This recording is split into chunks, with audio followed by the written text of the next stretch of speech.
What's up, guys? Hey, welcome back to Consciousness Awake. Welcome back to the channel. I wanted to make a shorter video here. I was just thinking about consciousness. Believe it or not, believe it or not, I was thinking about consciousness. And I do some writing on the side. I've been working on my own. I've been working on a first book for a few years, for a few years at least. Originally, it was just a small amount of pages, but then the last year or so, I've been kind of adding more chapters and more pointing out certain things. So now it's turning into like a bigger book, a bigger project. But one day, next couple of years or so, one day within the next few years, I should have my first book about my OBE experiences and spirituality, meditation techniques, among a lot of other things. And so I should have that ready in the next few years. So it's just one of my personal goals that I'm trying to work on for my own self. But I want to go over and read one of the parts from my book about consciousness. And I thought it was interesting because a lot of people, I mentioned this to a couple other people around me of late, and they never heard of it. It's called the Maharishi effect. Maharishi effect. I'm not sure if you guys heard of these studies and experiments that were done in the 1960s, but the Maharishi effect was done by Maharishi, who was a yogi back in the 60s. And let me read to you. Let me read to you what I have, what I wrote so far in my own writings. This part of the book is called Focus of Consciousness. Focus, concentration, focus. And what I wrote here is, at whatever level you work, it requires an intense focus of consciousness. Manifestation in this physical world is affected by an intense concentration of mind, powered by intense desire, emotion, and is directed by intention or will, something I just talk about randomly in some of my videos. The mind, even focused in small groups, can affect great changes.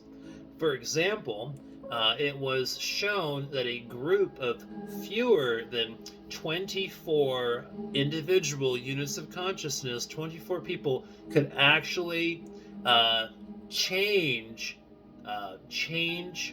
sunspots. If you guys want more information on that study, let me know in the comments.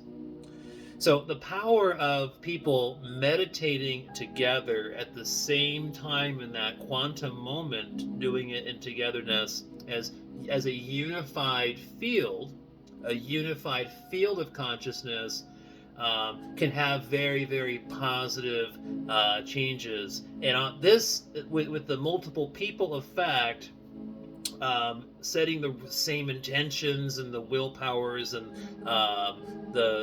whatever that focus of consciousness is, this Maharishi effect with a group of people. This is what it is too is energy within itself. It starts to multiply exponentially the more people you have into a group, right? So one person meditating is the ratio of 1 unit of energy to 1 unit of consciousness. But when you have two independent individuals, two different consciousnesses, meditating on the same thing, the energetic effects becomes a little more exponential. So instead of 1-to-1 ratio with one person doing it, two people doing it turns into 2.5, roughly speaking, energetically. And so 3 people meditating with the same exact, focus, 3 people is about 4 to 4.5 units of energy. And so it just starts to intensify and to magnify as you have 10, 20, 100, you have more people in that quantum moment who are setting a certain intention and desire. Okay. Um, um, what my point is with this shorter video is this Maharishi effect combined with focused meditation together could have a significant effect on raising the consciousness of the local environment. So everything in that local environment within a few miles, at least a few miles, maybe 10, 20 miles, who knows, can definitely be altered, right? The frequency and all the exponential energy from that Maharishi effect with a group of unified people. It's called unified energetics. Unified energetics are possible not by doing it by one person doing it. So it's something to just kind of think about. Something I wanted to make a video about last couple days. I've been thinking about this a lot.